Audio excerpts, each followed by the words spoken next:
peuvent proposer. Il y a un point sur la régulation et aussi l'approche prospective. Quand on analyse un projet, on le fait à la fois sur la rentabilité, sur la soutenabilité financière du projet, la soutenabilité économique, mais aussi son impact environnemental et social. Et pour calculer notre TRI interne, notre TRI environnemental, on va intégrer dans notre analyse un coût du carbone que l'on définit à la date T et dont on donne dès aujourd'hui le dimensionnement. Il est revu tous les ans, mais on a déjà annoncé que dans 10 ans, si aujourd'hui il est à 80 € la tonne, dans 10 ans il sera à 800 €.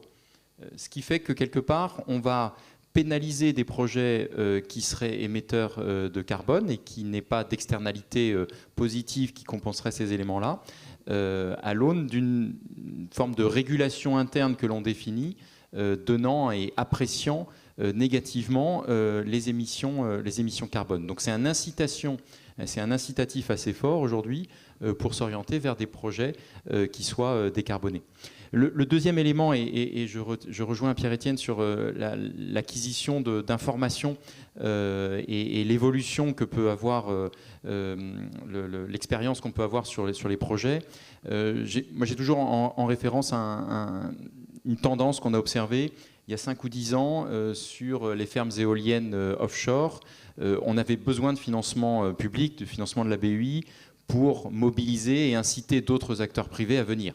C'était une technologie encore récente, en tout cas en France, au niveau français. Nous, on avait cette expertise-là au niveau européen, on était convaincus que ça avait un avenir. Récemment, avec un vocabulaire très banquier, on va dire, on a été sorti d'un deal.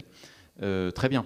Nous, ça nous chagrine un petit peu puisque c'est de l'investissement en termes de temps qu'on a pu faire sur un projet, mais quelque part en termes de mobilisation de l'argent public, il y a maintenant une expertise et un retour d'expérience suffisamment importante sur ce type d'énergie renouvelable pour que les acteurs privés n'aient plus besoin d'un mécanisme incitatif qui vienne dérisquer un projet d'investissement.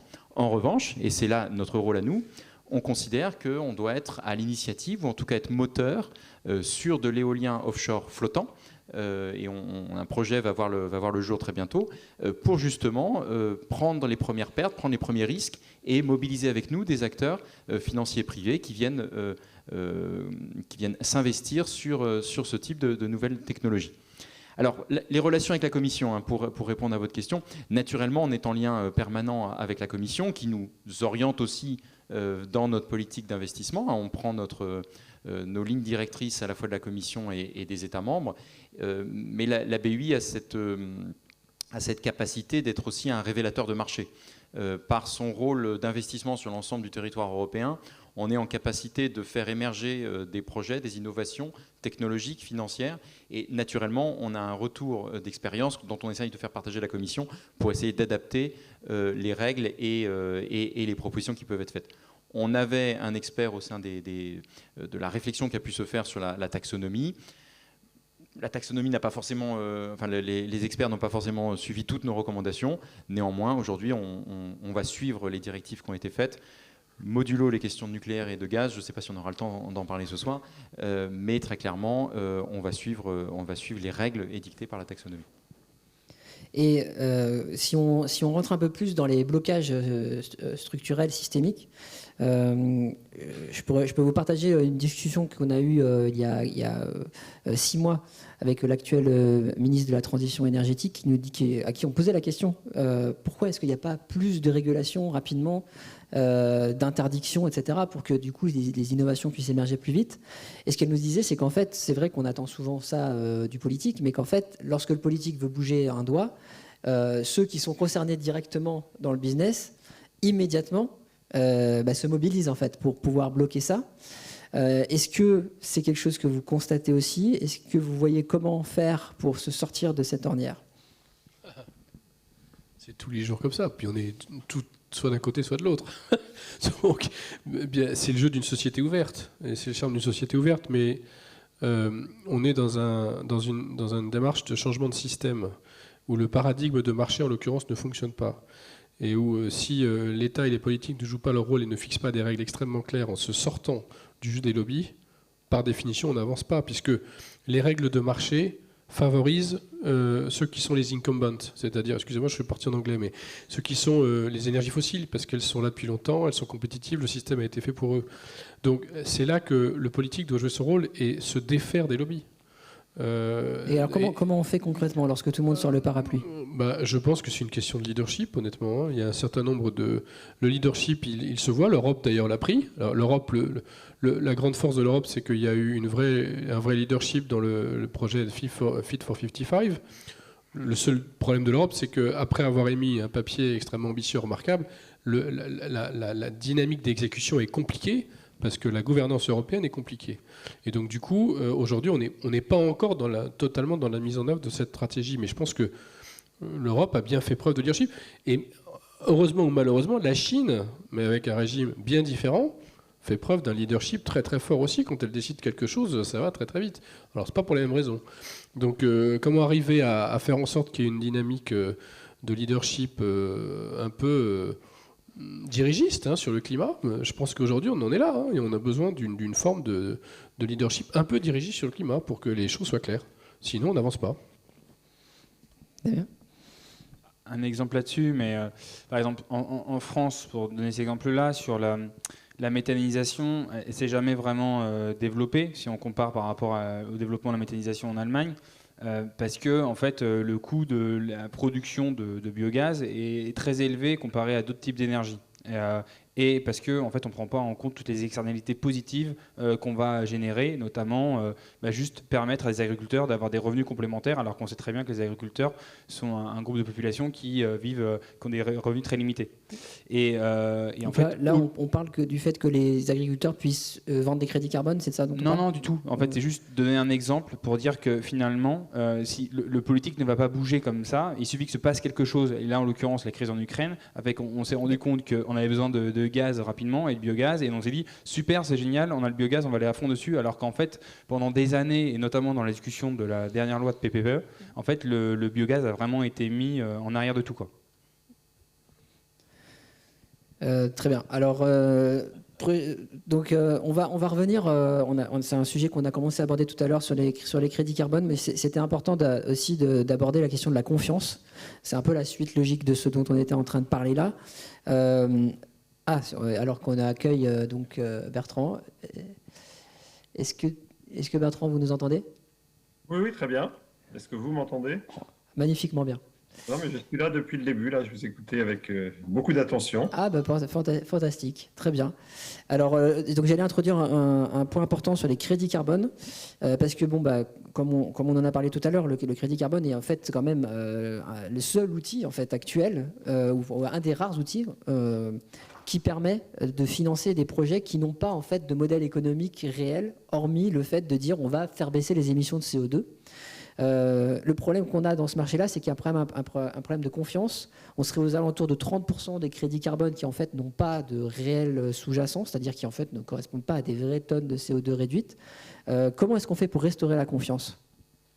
En fait, sur ce marché-là, effectivement, ce qu'on voit, c'est qu'on a besoin de professionnels du secteur. Or, aujourd'hui, c'est un marché un peu spéculatif sur lequel il y a beaucoup de gens qui veulent se positionner, notamment toutes les utilities, tous les gros pétroliers, etc., ceux qui ont besoin beaucoup de compenser en CO2, se disent vite, il faut que j'achète des projets dans le marché, etc.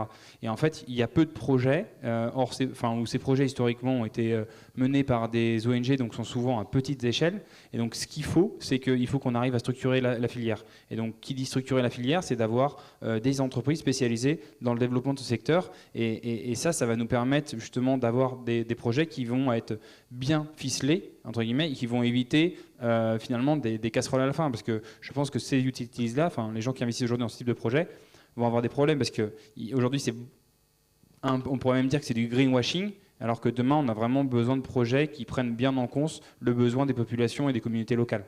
Alors les crédits carbone sont utilisés pour compenser, donc ça veut dire que concrètement, si je suis une compagnie aérienne, je fais mon bilan carbone, et pour le réduire, j'ai deux façons, soit je réduis vraiment mes propres émissions, donc il y a des pistes sur les carburants, etc. Un avion, ça risque quand même de continuer à émettre beaucoup de CO2 quoi qu'il arrive, et l'autre possibilité, c'est d'acheter des crédits carbone pour pouvoir les mettre en face. Est-ce qu'aujourd'hui, c'est pertinent d'avoir des vols Paris-New York neutres en carbone est-ce que c'est pertinent d'avoir des pleins d'essence ou de diesel neutre en carbone? Non, mais là-dessus, je vous donne un exemple pas plus tard qu'il y a 2 semaines, je discutais avec un de nos clients dans le secteur qui est en fait un voyagiste. Et lui, le problème, c'est que son métier, c'est de vendre des voyages. Et il doit aussi décarboner son activité parce que ces voyageurs partent loin en vacances. Donc qu'est-ce qu'il fait? Il dit écoutez, il va faire de la pub pour que les voyages soient plus courts et qu'ils évitent les Paris-New York, qu'ils fassent plutôt des Paris-Berlin. Et donc du coup, en ça, effectivement, il va falloir qu'on soit aussi économe en voyage. Quelqu'un d'autre veut réagir? Alors, Bertrand nous, on a peut-être une approche un petit peu différente. Et dans le secteur, on n'est pas pour une forme de décroissance. Dans l'affirmation qu'on essaye de développer et de financer, on considère au contraire qu'il faut accompagner les entreprises, en particulier les entreprises qui sont les plus émettrices en carbone, pour qu'elles investissent, pour réduire leur impact et leur empreinte. Au-delà de la compensation, qui est un élément effectivement transitoire, il faut aujourd'hui accompagner le secteur aéronautique pour qu'il soit décarboné. Il faut accompagner le secteur automobile pour qu'il se décarbone. Il faut accompagner ArcelorMittal, c'est ce qu'on a fait, pour que leurs outils de production soient moins émetteurs en termes de carbone. Donc on est plutôt dans une dynamique de financement de l'innovation et de la recherche. On l'a fait par exemple sur l'aéronautique auprès de Safran, pour le secteur aéronautique naturellement et structurellement carboné, pour financer le moteur aéronautique de demain qui soit neutre en carbone. Est-ce que c'est une illusion? Aujourd'hui, j'en sais rien. On est aussi en financeur auprès de Bill Gates et de la Commission européenne sur le Breakthrough Energy Fund, qui vise à investir en early stage sur des innovations qu'on ne maîtrise pas aujourd'hui, mais dont on sait que dans les 10 ans, probablement, il y en aura, qui vont apporter des solutions à des problèmes de carbonation. Donc on est plutôt dans une dynamique d'investissement et de financement de l'innovation pour essayer d'apporter des solutions, plutôt que sur une décroissance, ou en tout cas une limitation de notre capacité de se mouvoir et de se déplacer, même si, à titre, je dirais, collectif, on fait des efforts pour limiter ce qui n'est pas impératif. Là, depuis tout à l'heure, on est beaucoup dans le comment est-ce qu'on va faire pour adresser les objectifs climatiques qui ont été successivement annoncés et repoussés de COP en COP. Bertrand, c'est vraiment au cœur de votre cheval de bataille. Du coup, est-ce que vous pouvez commencer par vous présenter, parce qu'on n'a pas eu la possibilité d'avoir cette présentation au départ, et puis après, du coup, nous donner un peu votre vision là-dessus. Pardon, je suis désolé, j'aurais aimé être avec vous aujourd'hui, mais je suis bloqué parce que je n'étais pas très en forme ce matin. Alors, je me présente rapidement. Moi, j'ai passé une vingtaine d'années dans la finance traditionnelle, à la fois comme directeur financier de 2 grandes banques, le Crédit Agricole et la Société Générale, et comme directeur général de la Banque mondiale à Washington. Et à ce titre, j'ai été très impliqué dans les négociations de 2015 sur les objectifs de développement durable et sur les accords climat de Paris. Et précisément, la question que tu poses, Mehdi, elle est centrale. C'est que à l'époque, et je le dis d'autant plus que je faisais partie des gens qui ont travaillé et pensé ces accords, on avait le sentiment que la main visible du marché, puisqu'on était d'accord, puisque Barack Obama et Xi Jinping s'étaient serré la main, elle allait nous entraîner naturellement dans cette direction. Et que finalement, la transition se ferait avec un peu de technologie, pas mal de mobilisation financière, et puis que de manière incrémentale, à quelques pourcents par an, finalement, on se réveillerait dans 30 ans et que le travail serait fait. Mais en fait, on a négligé de réfléchir sur non seulement sur le coût, il y a eu des estimations macro de ces coûts, on a calculé le nombre de milliers de milliards de dollars, mais c'est un peu abstrait quand on parle de milliers de milliards. Et on n'a pas vraiment réfléchi à ce qu'il fallait changer dans le système pour que le système aille dans cette direction. Et donc, en fait, on a vu les objectifs. On a cru que parce qu'on les avait vus, tout le monde les achetait. Et je discutais hier avec un journaliste des Échos à qui je demandais, mais depuis quand est-ce que le climat préoccupe vos lecteurs? Il me disait depuis 2019. Donc là, tous autant qu'on est, on baigne dans ces questions sur le climat, on y est sensible, on voit ce qui se passe, on voit les innovations, etc. Mais on ne se rend pas compte qu'il y a un temps de latence dans le reste de la société. On l'a vu, les gilets jaunes ont été en France un coup de semonce. On voit bien que la vraie question, au-delà des débats technologiques ou techniques ou de financiers, c'est comment est-ce qu'on convainc les gens qu'on doit changer de système. qu'on doit aller vers cette sobriété, vers quelque chose d'un peu différent. Le voyagiste parlait de changer les destinations de vacances. La réalité, c'est que est-ce qu'on a pris la mesure que c'était bien nos systèmes de production, nos systèmes de consommation, nos systèmes de loisirs, nos systèmes de financement qui doivent être visités, et qu'est-ce que ça veut dire? Et donc, c'est vraiment une réflexion dont on prend la mesure aujourd'hui. Encore une fois, on est à un moment très intéressant où il se passe beaucoup de choses et le salon, les mix, etc. en témoignent, les gens sur scène en témoignent, il se passe des choses. Il y a des accélérations technologiques extraordinaires, il y a des nouveaux financements, mais il nous manque l'étape d'après. Et pour moi, cette année, elle va être très intéressante, malheureusement d'ailleurs. Est-ce que ce qui se passe en Ukraine va être un accélérateur ou un coup de frein à toutes nos réflexions? On voit bien qu'à court terme, c'est un coup de frein, on rouvre des centrales à charbon.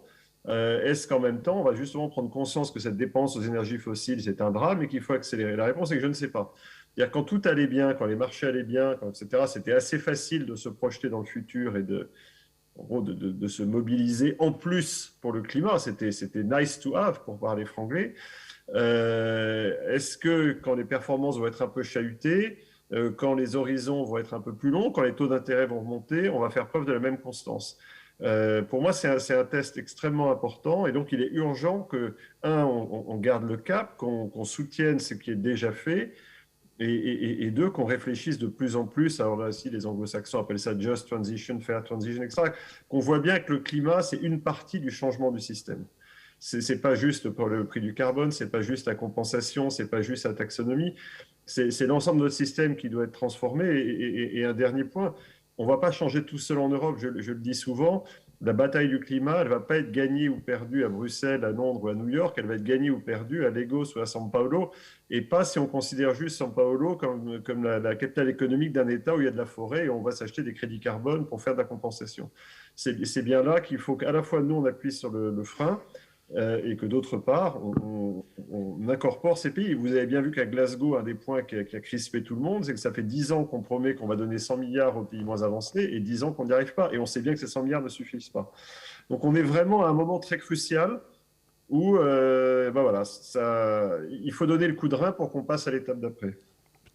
Peut-être un petit compliment pour abonder sur ce que disait Bertrand.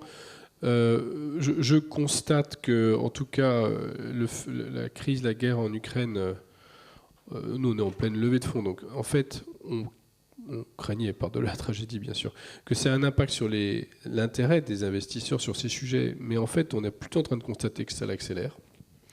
Donc, de ce côté-là, il semble bien qu'il y a, du côté notamment des investisseurs financiers, une accélération de la nécessité d'investir plus fortement sur ces sujets, hydrogène ou pas. Là. Nous, c'est hydrogène, mais pour les autres, c'est autre chose. Le deuxième point, c'est qu'il faut quand même qu'on se dise les choses.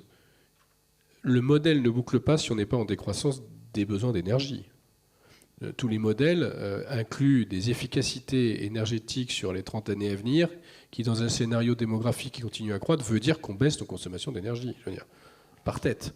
Donc il va quand même falloir se poser la question de la sobriété. On peut avoir un débat politique sur la faut-il ou pas, mais dans les faits, ça ne passera pas si on n'atteint pas une forme de sobriété énergétique. Donc ça pose bien la question des modèles de croissance, autres que purement basés sur l'énergie. Alors il y a quand même une très grosse corrélation entre le GDP et l'énergie, sur la manière de partage de la richesse, sur la manière dont on va arriver à onboarder, entre guillemets, les pays en développement qui sont extrêmement, encore en très forte démographie et qui ont encore besoin d'investir beaucoup dans les infrastructures, tout en tenant ces objectifs. Donc là, on est face à une vraie question de comment on va faire, quoi. Et on aura besoin de toutes ces technologies, mais ça ne suffira pas. Il faudra changer nos comportements sur nos consommations en général. Et je crois que ce point, pardon si je peux ajouter quelque chose, je crois que ce point est essentiel. On parlait du Paris-New York pour les vacances. La question, c'est qu'il y a toute une série de pays au monde qui ne sont pas encore à se poser cette question. Et donc...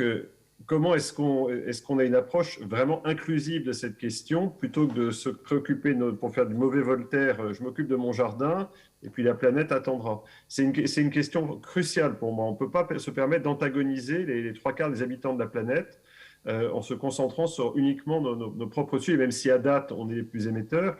C'est bien eux qui sont en train de se transformer et qui ne vont pas aimer qu'on leur dise écoutez, au moment où vous allez pouvoir accéder à ce modèle énergétique, et finalement, pas de bol, c'est fini. Tout à l'heure, on parlait des banques et de leurs actions. il y a quelque chose aussi qui risque d'arriver d'ici quelques années.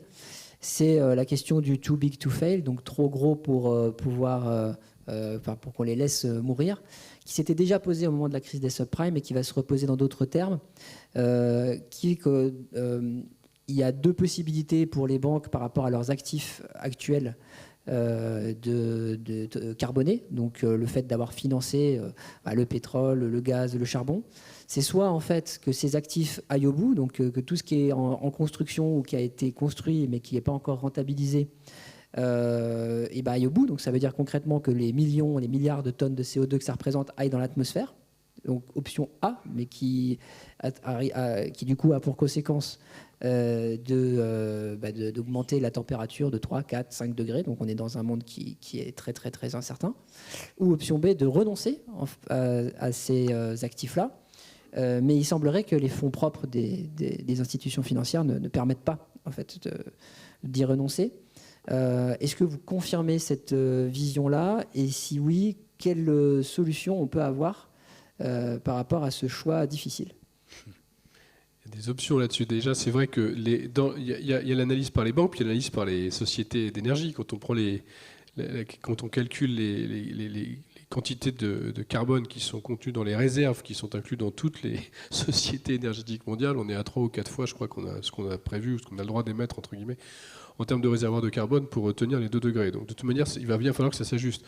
Il peut y avoir aussi un moyen qui est de dire il faut peut-être aider ça va peut-être songer paradoxal et cynique, mais peut-être aider ces gens-là à ne pas émettre en leur donnant les moyens d'utiliser les réserves financières qui sont adossées à ces réserves, à ne pas émettre ces réserves, mais à investir dans des énergies renouvelables.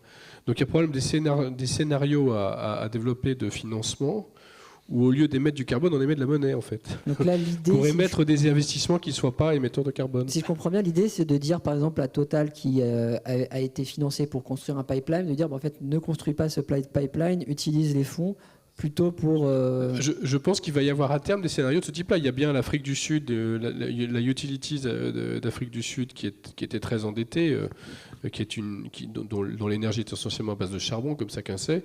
Je crois qu'il y a un accord assez général de bail-out qui a été fait, où en gros les moyens qui ont été mis à disposition pour lui permettre de tenir ces échéances de dette doivent être maintenant déployés dans des énergies renouvelables. Donc c'est bien ce type de trade-off qui va devoir être développé, parce que si on sanctionne, on tue les mécaniques économiques, et si on laisse faire, on tue le climat. Donc il faut trouver un moyen de donner de la marge de manœuvre en utilisant des outils qui sont probablement plutôt monétaires que physiques, en fait. C'est tout à fait ce qu'on essaie de faire. Vous évoquez Total, naturellement. On a financé Total par le passé, avec de l'argent public européen. Il faut le reconnaître, et ce n'est pas un tort. C'est un des fleurons aussi en termes d'industrie française et européenne. Aujourd'hui, très clairement, on explique à Total, et Total le comprend tout à fait, qu'on va les accompagner sur la diversification de leur activité ou sur la réorientation de leur activité vers le développement de bornes de recharge électrique, vers le développement en termes de recherche sur les batteries électriques également. Donc on est, et vous le disiez tout à l'heure, les acteurs de ce changement, c'est aussi les entreprises qui vont le porter. Les entreprises qui seront soutenables, qui ont une activité soutenable, sont celles qui seront encore en croissance dans 10 ans. Donc on est dans l'accompagnement de ces entreprises pour leur transformation, et on réoriente en tout cas la mobilisation de financement public vers ces priorités de politique publique portées en particulier vers les gros émetteurs. Et c'est la responsabilité, en tout cas d'un acteur public comme la Banque européenne, mais aussi d'autres acteurs, de ne pas forcément sortir de notre portefeuille ce qui est polluant, mais au contraire d'avoir un engagement de trajectoire avec ces entreprises pour les accompagner, les financer, monétiser les efforts qui seront faits pour décarboner leur production. Et c'est un petit peu le sens aussi des discussions qui ont eu lieu à Glasgow, c'est-à-dire l'engagement des contreparties. Nous, on demande et on s'engage sur un horizon à 2030 pour que les entreprises que l'on finance s'engage elle-même vers un plan de décarbonation.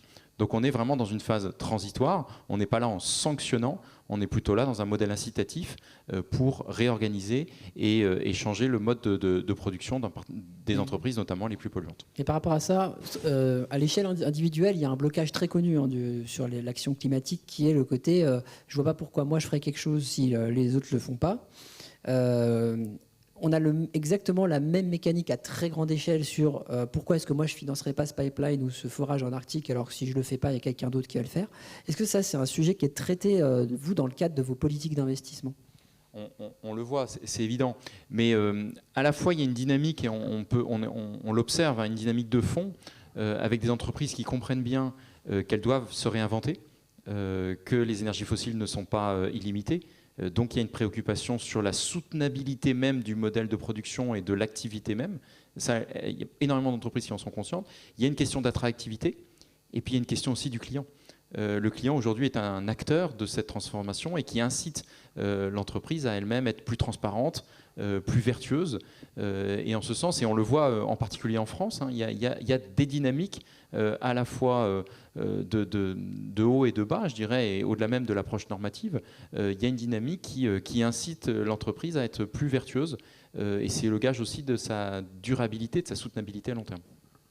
Damien, tu voulais réagir ? Non, mais ce que je voulais ajouter pour donner un exemple, parce que tout à l'heure Bertrand parlait en fait que c'est vraiment les pays émergents qui, eux, ont un gros pouvoir de production d'énergie, qui vont adapter un modèle énergique très fort, et comment on fait pour que eux ne passent pas à ce modèle-là. Et pour donner un exemple sur le continent africain, on voit bien qu'en fait il y a beaucoup d'off-takers nationaux en fait qui sont aujourd'hui très endettés. Et en fait, pour donner un exemple de ce que fait la Banque mondiale, c'est ils vont restructurer la Société nationale d'électricité.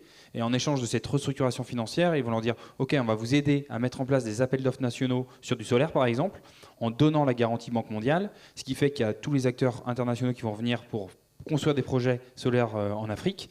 Et en fait, ils vont pouvoir bider à des prix très peu chers, parce que finalement, ayant la garantie de la Banque mondiale, ils vont pouvoir lever des financements très compétitifs. Et du coup, en fait, on fait d'une pierre deux coups.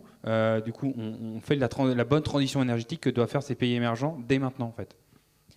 Mais, pardon si je peux réagir là-dessus, c'est effectivement le cas, mais on voit bien aussi que pour revenir à la situation ukrainienne, que la même Afrique à qui on disait écoutez, le gaz c'est pas terrible, maintenant lui ça serait bien que vous mettiez au gaz. Donc là aussi on a une vision un peu auto-centrée des choses dans un certain nombre de cas. Donc je pense qu'il faut aussi, quand je parlais de démarche inclusive, il faut aussi s'inscrire dans le long terme avec tous nos partenaires. Et ce que disait Grégoire souligne aussi ce que je disais tout à l'heure, c'est que on voit bien qu'il faut raisonner un peu différemment. Il faut travailler sur le comment. On voit bien que cette transition, elle va avoir, pour parler très simplement, des gagnants et des perdants. Qu'il y a des passagers clandestins, et donc il faut savoir comment on gère tout ça. Il ne faut pas nier, il ne faut pas se dire non, voilà, tant pis, Total se débrouille, les autres font... Et puis tel ou tel profite de racheter à bas prix des actifs dont les gens ne veulent plus, et finalement le fait de manière encore plus sale que ceux qui les avaient avant. On voit bien tous ces jeux se faire. Donc il faut vraiment avoir une vision très, très holistique du changement. Comment est-ce qu'on amène tout le monde et pas seulement une poignée de grandes entreprises vertueuses? C'est pour moi la clé. Comment est-ce qu'on embarque tout le monde en étant très créatif? Les accords de swap, effectivement, donc, qui ont été évoqués, il y en a de plusieurs natures, c'est très important. Il faut aller dans cette direction-là. Et pour moi, c'est le défi majeur aujourd'hui. Encore une fois, on a l'argent, on a les solutions, on voit à peu près où il faut aller. Il y a un peu de leadership. Comment est-ce qu'on fait comment est-ce qu'on met les pièces du puzzle ensemble? On va redescendre un petit peu plus maintenant dans les aspects comment et techniques, parce qu'on voit bien que quand on regarde toutes les licornes qui sont annoncées quasiment tous les mois désormais, on est quasiment tout le temps dans du digital. Et si je pousse un petit peu la provocation, je dirais, sur des produits ou des services dont parfois on pourrait tout à fait se passer. Alors que par contre, des éléments qui pourraient vraiment contribuer à une décarbonation majeure de l'économie, on n'en voit pas tant que ça passer avec des valorisations supérieures à 1 milliard. Licorne, c'est ça, c'est valorisation à 1 milliard ou chiffre d'affaires d'1 milliard. Est-ce qu'on a une explication à ça, là déjà, qu'on pourrait pour dégrossir? Bon, déjà, c'est vrai que c'est plus facile pour un fonds de venture capital d'investir dans du digital, parce que la mise de départ est assez faible, on peut en faire pas mal, la capacité à généraliser des volumes de déploiement de logiciels ou de services d'hébergement ou de services, enfin de software as a service, etc., est extrêmement rapide. Donc l'intensité capitalistique est faible. La seule intensité capitalistique dans le monde du digital, c'est la survaleur que je paye quand j'achète ma startup qui a déjà passé son round B aussi. Donc ça va plus vite, c'est plus facile, et on peut se financer plein de boîtes comme ça.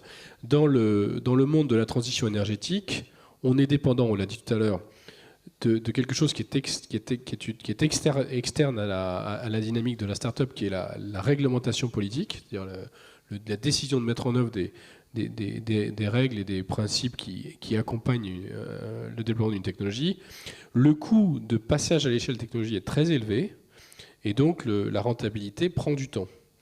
Donc effectivement, dans ce cas-là, les fonds ont tendance à être assez prudents. Alors, ce qui est en train de changer quand même, c'est que quand vous avez, c'est paradoxalement la vertu des marchés financiers, qui sont souvent très volatiles et parfois très court-termistes, mais qui surachètent ou surprice les vagues. C'est-à-dire que quand on commence à voir venir une vague technologique importante, et là on l'a vécu sur l'hydrogène depuis 2-3 ans, et les gens ont compris le rôle systémique de l'hydrogène dans la transition, et donc un certain nombre de startups qui ont des technologies, qui ne sont pas forcément complètement matures, mais qui vont passer à l'échelle, on saisit l'intérêt d'aller chercher cette survalorisation par les marchés financiers. Et là, les marchés financiers, effectivement, du coup, surréagissent. Et donc, effectivement, il y a beaucoup de startups qui sont rentrées en bourse avec des valos très élevés en termes de multiples, mais qui, quelque part, est un moyen pour ces sociétés de capturer et d'accéder à de l'argent relativement facilement. Alors ensuite, l'enjeu, c'est de déployer et de démontrer. Donc ça, c'est quand même un signal que les marchés, aujourd'hui, non seulement achètent, mais attendent que cette transition énergétique se fasse, parce que c'est un nouveau boulevard d'investissement et de croissance. Et si elle est là, alors les fonds, comme celui qu'on monte, peuvent se permettre de se lancer, parce qu'on pense qu'effectivement, si les réglementations sont là, on peut déployer des assets, on peut prendre des risques que des sociétés cotées ne prennent pas, c'est-à-dire des assets qui vont avoir une courbe en J, qui va être pendant un certain temps non rentable, parce qu'il faut monter le taux de charge de ces assets, mais quand ces assets sont chargés, ça devient des assets d'infrastructure, qui sont valorisés comme des assets d'infrastructure, et qui permettent au fond, du coup, de faire une rentabilité correcte. Donc on peut y arriver, mais il faut que les politiques donnent le ton. Quelqu'un d'autre veut réagir sur les licornes de décarbonation, Climate Corp? On a tout dit, effectivement, cette problématique-là.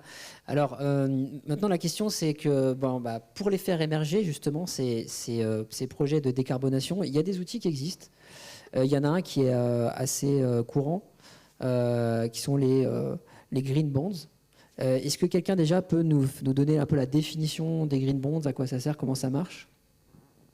Je vais prendre l'initiative, comme la BEI en tout cas se targue, mais c'est un débat qu'on peut avoir avec Bertrand, puisqu'a priori c'est la BEI qui a été le premier émetteur en 2007, la Banque mondiale pense aussi, mais au-delà de ça, aujourd'hui le Green Bond semble être... Le débat est ouvert, cher Grégoire.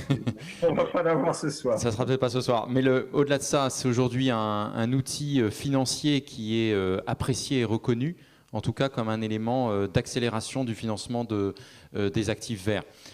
Très clairement, on identifie un portefeuille d'actifs qu'on puisse qualifier de favorable au climat, de vert, et d'où l'importance aussi de la taxonomie pour qu'on puisse collectivement, l'ensemble des acteurs financiers, parler le même langage de ce qui est vert et de ce qui ne l'est pas. Un ou deux exemples de ces actifs pour que ce soit concret? Un financement d'un projet, par exemple en hydrogène, un financement de fermes éoliennes, de transport. On qualifie en fait la composante positive pour le climat et on peut titriser ce portefeuille de telle manière qu'on va émettre des titres sur les marchés qui seront à ce moment-là achetés par des investisseurs qui peuvent mettre dans leur bilan et dans leur portefeuille ces titres qui sont verts, parce que derrière le sous-jacent est un élément tangible qui a une composante favorable et positive pour le climat. Comment se fait la rentabilité du coup là-dessus? Elle est comme un actif normal, simplement elle est quantifiable, ou en tout cas elle est qualifiable au sens de la qualité, dans le sens où elle a un impact positif sur le climat. Est-ce qu'il y a des garanties spécifiques avec Il y a un suivi spécifique, oui. La garantie, c'est la qualité de ces actifs, soit une certification extérieure, soit on estime que l'analyse, et je parlais tout à l'heure de l'analyse globale qui est faite par exemple comme un acteur comme la BEI sur l'ensemble des externalités et l'ensemble des dimensions d'un projet, à la fois sa rentabilité financière mais aussi son impact environnemental et social. Cette garantie, c'est aussi une signature. La BEI aujourd'hui, quand elle émet des titres verts, on sait que derrière, il y a une vérité, il y a une réalité sur les actifs qui sont proposés.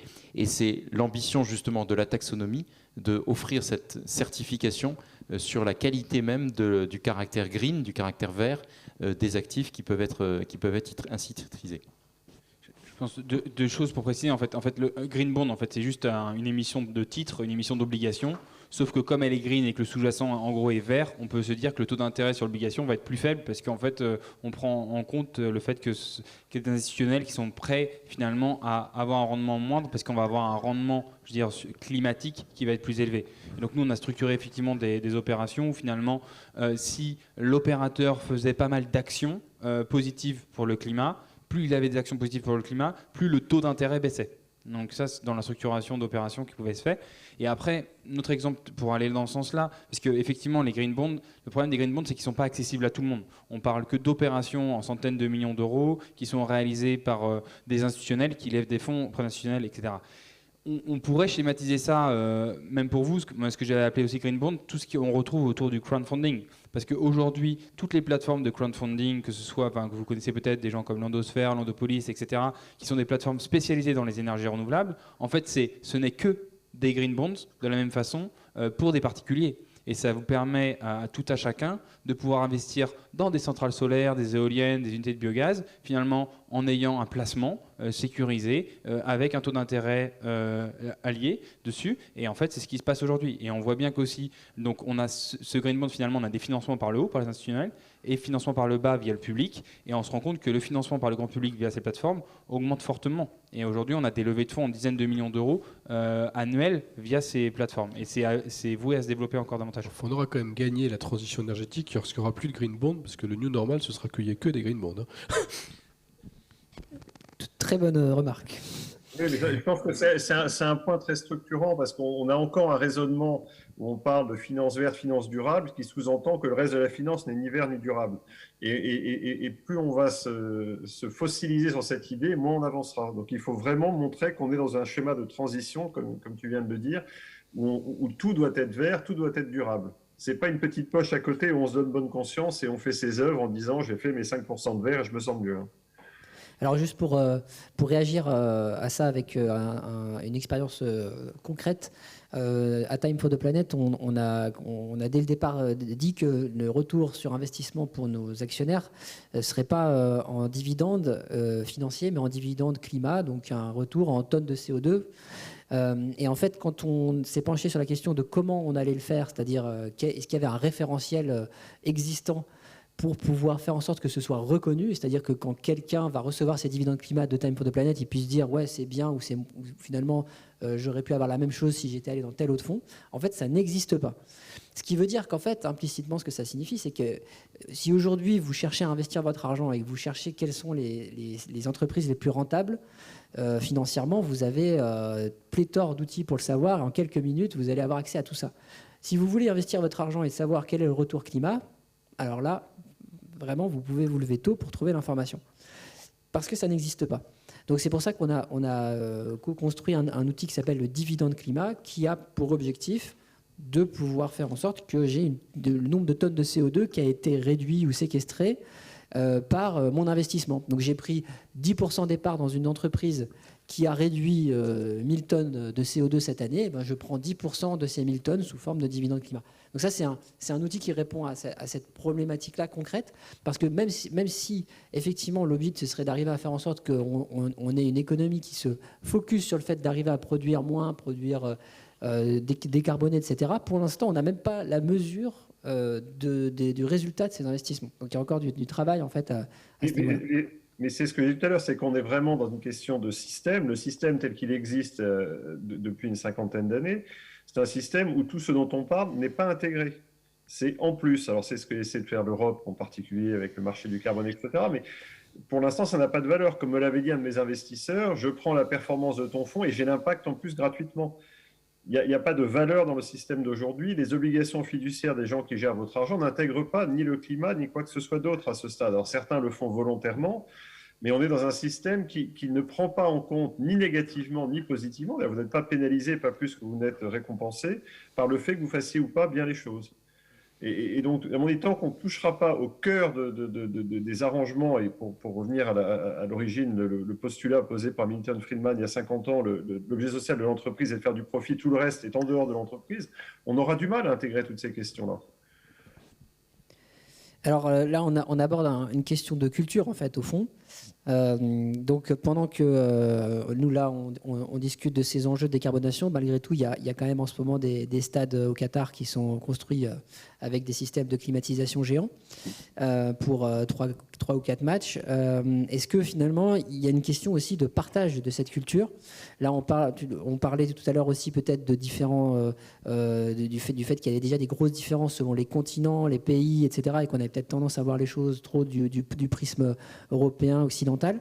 Mais même au sein même de cette culture occidentale, est-ce que dans le cadre des fonds d'investissement qui sont quand même le nerf de la guerre sur le fait de financer les innovations en capital risque, donc ils sont prêts à prendre le risque d'aller mettre de l'argent sur quelque chose qui peut-être aura des effets dans 5, dans 10 ans, dans 15 ans, est-ce qu'il existe suffisamment de culture technologique et entrepreneuriale au sein des fonds majoritairement, donc là je parle vraiment de l'ensemble de l'offre disponible, pour pouvoir adresser ce sujet, ou est-ce que d'après vous c'est encore un manque, et dans ce cas-là comment est-ce qu'on peut le combler? Non, mais nous, ce qu'on voit beaucoup en fait, c'est surtout quel est le bon combiné entre finalement la finance et le développement technique ou en termes d'innovation. Et ce qu'on voit beaucoup, c'est que toutes les startups qui sont montées par des gens qui sont entrepreneurs, qui ont des idées, etc. Et ensuite, ce qui matche bien, c'est quand on arrive au moment où on doit passer à l'échelle, c'est là où il faut que la finance arrive et puisse mettre de l'argent pour pouvoir développer les projets. Et si je prends le cas en fait, des énergies renouvelables, en prenant le cas du marché français, ce qu'on a bien vu, c'est qu'en fait, ça a plutôt bien fonctionné. Parce que vous avez eu en fait pléthore de petites entreprises qui sont développées dans les énergies renouvelables, qui ont grossi. Et en fait, elles ont grossi de deux manières. Il y en a certaines qui sont toute une vague qui s'est fait racheter par les gros du marché, les Engie, Total et consorts, qui ont venu racheter ces boîtes-là parce qu'ils devaient rapidement se mettre sur ce marché renouvelable, mais ils étaient en retard. Et en fait, vous avez toute une gamme d'autres entreprises, plutôt des PME, qui finalement, grâce au soutien de fonds d'investissement, d'ailleurs qu'ils soient publics ou privés, ont réussi à rentrer de l'argent de manière plutôt minoritaire dans ces boîtes-là. Ces boîtes-là ont gardé leur indépendance et ont continué à grossir, et aujourd'hui font partie des acteurs régionaux, leaders de la transition énergétique dans leur territoire. Moi, ce que je peux donner, c'est comme exemple de ce que je vois et que je côtoie au travers de ce que le groupe Ardian a fait et de ce que nous montons. Le fonds E24 est lui-même une structure un peu hybride, puisqu'on l'a construit en mettant ensemble des gens qui venaient du monde de l'industrie et de l'industrie de l'hydrogène, avec un savoir au moins du marché et quelques bribes techniques, et avec autour de nous ce qu'on appelle des operating partners, qui sont des experts de quelques-uns des grands verticaux de l'industrie de l'hydrogène, et puis des gens qui sont des spécialistes de la gestion de fonds. Et je sais et je pense qu'Ardian n'est pas le seul, mais les grands gestionnaires de fonds ont en général des structures, des équipes dédiées financières et des sociétés autour d'elles qui sont des operating partners qui ont le savoir-faire technique. Et dans les opérations donc de M&A ou de développement, il y a cette mutualisation de savoir qui fait qu'à mon avis, les fonds sont capables de gérer ça. Et c'est juste une question d'appétit par le management des fonds de vouloir le faire ou pas. Mais je pense qu'il n'y a pas de problématique de fonds. Il faut ensuite savoir... Alors c'est quoi cette question d'appétit dans le management? Ensuite, il y a des fonds qui sont plus financiers que d'autres. Il y a des fonds qui ont une vocation à plutôt faire travailler sur les marchés, à apprendre à faire du build-up sur des boîtes existantes. Dans ce cas-là, l'expertise industrielle, elle est internalisée dans la boîte. Mais quand on est sur des fonds d'infrastructure, je pense que là, vraiment, ce qu'on fait dans E24, c'est vraiment ça. On a une expertise technique relative. On sait ce qu'on ne sait pas. On sait chez qui aller chercher ce qu'on ne sait pas en termes d'expertise, et puis on s'associe avec des gens dont les compétences sur la gestion de fonds, et normalement avec ça on arrive à faire le meilleur des deux mondes. D'ailleurs, on a dans le fond aussi un mix d'expertise de LP, c'est-à-dire d'investisseurs qui sont des industriels et des financiers. Donc ne serait-ce que ça crée des dialogues entre industriels et financiers qui sont extrêmement riches, à la fois pour nous, mais aussi pour les LPs entre eux. Mais vous êtes un fonds spécialisé, en plus vraiment focalisé sur l'hydrogène. Hydrogène. Mais la majorité quand même des fonds finalement sont agnostiques, ils ne sont pas forcément sur une thématique donnée. Oui, mais de plus en plus, je pense que les fonds se rendent compte que sur ces sujets, c'est pas mal d'avoir des approches schématiques, ça permet d'être plus profond, d'être plus pertinent et d'être plus crédible. Et les investisseurs qui veulent avoir une stratégie de blending de leurs investissements par thème de marché, je pense, sont assez sensibles à ça. Et juste un point, quand on est centré sur l'hydrogène, on n'est pas si focus que ça, parce qu'on suit tous les marchés. On suit l'hydrogène pour l'ammoniac, l'hydrogène pour le méthanol, pour les transports, pour la sidérurgie. Donc en fait, le fonds est très diversifié. Mais ça, c'était une petite pub direct pour la pub est autorisée. Hein. Ce qui compte, c'est de le mentionner. Alors, qui d'autre veut réagir sur ce sujet ? Peut-être pour rejoindre les éléments que Bertrand soulignait tout à l'heure, c'est-à-dire qu'on observe, nous, au niveau européen, l'émergence d'un certain nombre de fonds dits impact, qui soient article 9, et peut-être que l'avenir, c'est que tous ces fonds soient impact, qu'on n'ait pas à les caractériser en termes d'impact, puisqu'on arrivera à démontrer, mais c'est aussi tout l'objet, et je ne rejoins pas tout à fait ce que vous aviez dit tout à l'heure, c'est pas parce qu'on est impact qu'on doit attendre une rentabilité inférieure. C'est-à-dire de ne pas opposer une rentabilité ou en tout cas la réduire parce qu'on a un objet environnemental et social. Au contraire, quand on arrivera à démontrer que justement ces fonds d'impact ont une rentabilité supérieure, qu'elle soit monétaire mais aussi avec des normes extra-financières, qu'on puisse montrer que l'impact permet d'être potentiellement monétisé et donc à ce moment-là la rentabilité sera réappréciée à l'aune de ce jugement, à ce moment-là tous les fonds seront impact. Il y a aujourd'hui une dynamique des investisseurs qui demandent à justifier par rapport à même à leur financier l'utilisation et l'orientation de ces fonds. Il y a une dynamique très claire de marché, donc l'avenir est probablement au fonds impact et ce sont des fonds normaux. Et l'avenir est au fonds impact plus rentable que les autres parce que justement diminuant les risques, normalement. Mais la seule question, c'est à quel horizon ? Ouais, on va terminer par un tour de table dans lequel chacun pourrait dire est-ce que vous êtes optimiste ou pessimiste, mais en fait plutôt que de vous le poser comme ça, parce que dans ces cas-là on a toujours tendance à se focaliser sur quelque chose, ce serait de dire qu'est-ce qui vous rend optimiste et qu'est-ce qui vous rend moins optimiste par rapport à la suite.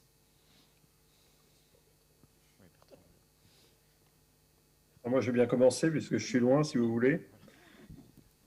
Alors, ce qui me rend optimiste, comme je le disais, c'est qu'on a rarement eu autant de pièces du puzzle. On a une effervescence technologique. Il n'y a jamais eu autant de personnes qui ont cherché partout dans le monde au même moment sur ces sujets-là. On a un précédent. Quand on était dos au mur avec le Covid, on a trouvé un vaccin en quelques mois. Personne n'y croyait. Donc, normalement, si on prend conscience du mur, on est collectivement capable de trouver des solutions. On n'a jamais eu autant d'argent disponible. Donc, en théorie, et on a une pression sociale qui se manifeste. Donc, en théorie, ça devrait aller dans la bonne direction. Ce qui me rend pessimiste, c'est qu'on n'a pas encore procédé aux ajustements du système tel que je le rappelais tout à l'heure. Et ce qui me rend aussi un peu pessimiste, ou en tout cas plus inquiet, c'est que la coordination internationale, elle est quand même fragilisée en ce moment. Enfin, la mondialisation bat de l'aile. Si on se projette sur la COP qui va avoir lieu en Égypte, je ne sais pas qui va participer à la COP dans le contexte international qu'on a aujourd'hui, dans une Égypte où les gens vont peut-être mourir de faim. Donc, ce n'est pas très simple comme équation. Donc voilà, donc à la fois je suis très optimiste et je ne ferais pas ce métier si je n'étais pas, et en même temps il ne faut pas non plus être aveugle sur l'environnement dans lequel on évolue cette année. Moi, je vais aller très vite, parce que je suis tout à fait d'accord avec tout ce qu'a dit Bertrand, donc je ne vais pas en rajouter beaucoup. Simplement, ce qui me rend très optimiste, c'est que le drame se rapproche et qu'en général, on réagit beaucoup mieux quand le drame est très proche. Et ce qui me rend pessimiste, c'est qu'il se rapproche. Donc il faut quand même vraiment accélérer. Voilà. Non, ce qui me rend optimiste, c'est qu'on a quand même on est en train de réussir la transition énergétique, c'est-à-dire que là où on se disait, si on prend l'exemple du solaire, il y a 10 ans, effectivement, comme les Pierre-Étienne, ça coûtait 10 fois plus, et aujourd'hui on a divisé les prix en 10 ans. Aujourd'hui, les énergies renouvelables, c'est l'énergie la plus compétitive devant toutes les autres énergies. Donc on a réussi, maintenant on a juste à déployer, et on voit que ça fonctionne, donc c'est parti, on est dedans. Après, effectivement, pour reprendre le sujet financier de tout à l'heure, ce qui est un peu pessimiste et en tant que financier, c'est que finalement, on n'a pas encore pris la mesure. On est tout, comme je disais tout à l'heure, et c'est vrai qu'en m'écoutant parler, en se disant, finalement, on réduit le taux d'intérêt parce qu'il y en a un impact climatique, c'est vraiment le mauvais calcul à faire. Il faut absolument qu'on ait un calcul standard qui nous permette d'intégrer ce rendement climatique. Et malheureusement, il n'y est pas. Et malheureusement, je ne le vois pas arriver. Et c'est ça qui me rend un peu pessimiste. Si on parle un peu d'Europe, depuis le 24 février, il y a eu énormément de changements. Il y a eu des avancées, des choses qu'on n'imaginait pas possibles. Peut-être qu'on peut, même si le terme n'est pas approprié, n'est pas choisi, considérer que le drame ukrainien, c'est aussi une forme d'opportunité pour l'Europe de se construire avec des choix industriels, technologiques et une vision qui soit collective, en particulier sur l'autonomie et l'indépendance énergétique, et sur cet arbitrage entre l'accélération de cette transition énergétique et donc de cette indépendance et de cette autonomie, ou le stop et la réutilisation du charbon comme utilisation d'urgence de production énergétique. Donc je serais optimiste en espérant que l'Europe puisse porter cette dynamique, parce que l'Europe a une avance. Très clairement par rapport aux autres marchés mondiaux. Mais l'Europe n'est pas seule. Effectivement, ce sont des objectifs du développement durable, ce sont des objectifs mondiaux. On a un devoir d'excellence et un devoir aussi, une responsabilité à l'égard de nos partenaires. Maintenant, espérons que la voix française continuera à porter au-delà du 24 avril dans cette Europe qui est en train de se construire et de se reconstruire. Merci. Donc, s'il y a des questions, bien sûr, on est disponible pour y répondre. Enfin, je crois que tu es en train, mais... On est là.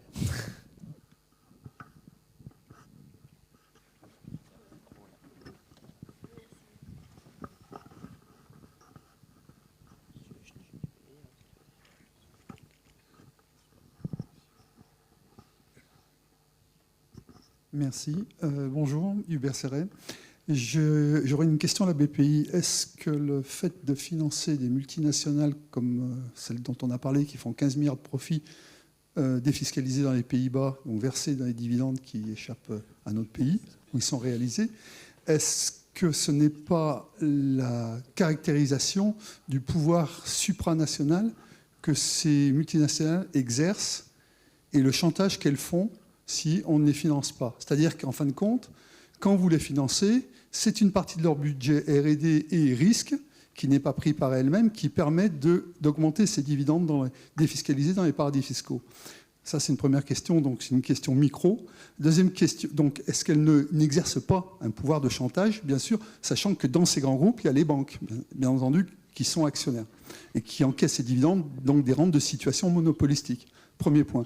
Deuxième point, est-ce que le blocage, justement, on essaye de trouver des artifices avec le carbone, etc., ne provient pas à l'origine de la dette initiale, qui a commencé dans les années 70 avec les Américains, qui a été reconduite de dette en dette, c'est-à-dire que chaque année, la dette N+1, sauf quelques périodes de crise ponctuelles, a toujours été supérieure, je parle au niveau mondial, là, par rapport à l'année précédente, qui fait qu'on a reconduit les conditions des années 70 où il n'y avait pas de conscience climatique, pour arriver aujourd'hui avec les mêmes choses qui s'imposent au niveau macroéconomique des États, où la garantie de la dette, c'est la croissance du PIB, laquelle est directement corrélée, on le sait avec l'équation de Kaya, elle est directement corrélée avec l'énergie qui est à 85% fossile.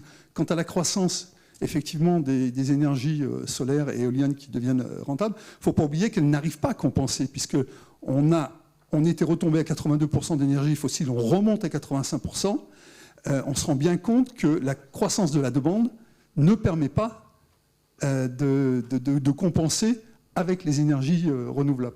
Donc il y a deux choses, macro et micro, mais qui sont liées en fin de compte, puisque la dette, qui est détenue en fin de compte par les banques aussi, et le chantage qui a été fait lorsque le Glass-Steagall Act a été rompu en 1999 par Bill Clinton, pour des raisons électorales, qui a fait que les banques sont devenues systémiques, puisqu'elles ont pris l'épargne privée qui ne devait pas servir à des financements, et maintenant elles exercent un pouvoir de chantage sur les États, d'effondrement, il faut employer le terme, si on n'accepte pas leurs conditions.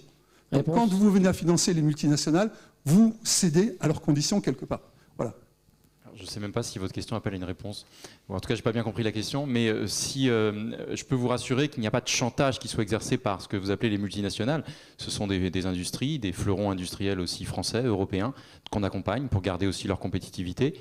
Dans notre rôle, on n'a pas d'éléments, je veux dire, de pression fiscale. On s'assure que les entreprises payent leurs impôts et qu'elles sont conformes, en tout cas, avec la réglementation en vigueur dans le pays dans lequel elles exercent. Et maintenant, on n'est pas l'objet de pression. Au contraire, la pression, c'est nous qui nous la mettons auprès de ces acteurs pour qu'ils se transforment. Donc ils ne sont pas obligés de venir nous voir, hein. Ils ont Total a son propre programme d'émissions obligataires. Il se finance peut-être aussi bien que les prêts que peut proposer la BEI, mais quand un acteur de ce type vient nous voir, c'est aussi pour bénéficier d'une certaine expertise technique, une expertise financière, et pas forcément une compétitivité en termes de taux d'intérêt, d'autant qu'on est dans un marché de taux bas. Ça ne vous a pas échappé. Donc l'éventualité d'un avantage compétitif que l'on peut apporter par le fait qu'on soit AAA et qu'on n'a pas de marge commerciale sur notre produit, aujourd'hui il est très faible. C'est plutôt un dialogue qui se fait avec l'entreprise pour les orienter vers des projets qui ont un impact, c'est ce qu'on cherche, un impact climatique positif.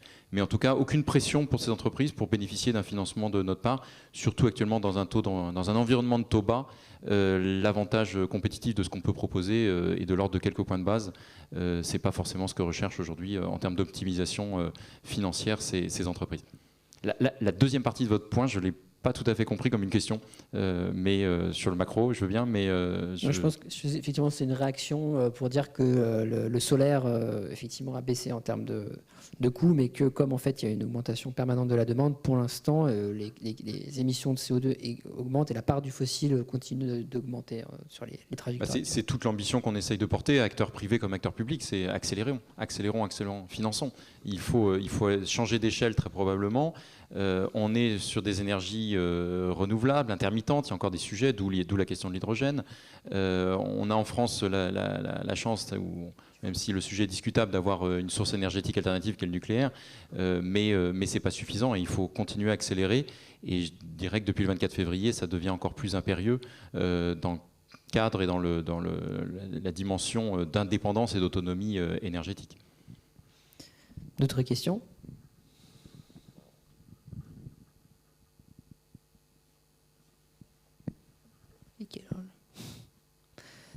Bon, de toute façon, on est arrivé au temps prévu, donc merci à toutes et tous. Je pense que c'était la dernière conférence de la journée, donc j'espère que vous avez passé une bonne journée au salon. Et pour celles et ceux qui reviennent demain, eh bien, bonne deuxième journée. À très bientôt.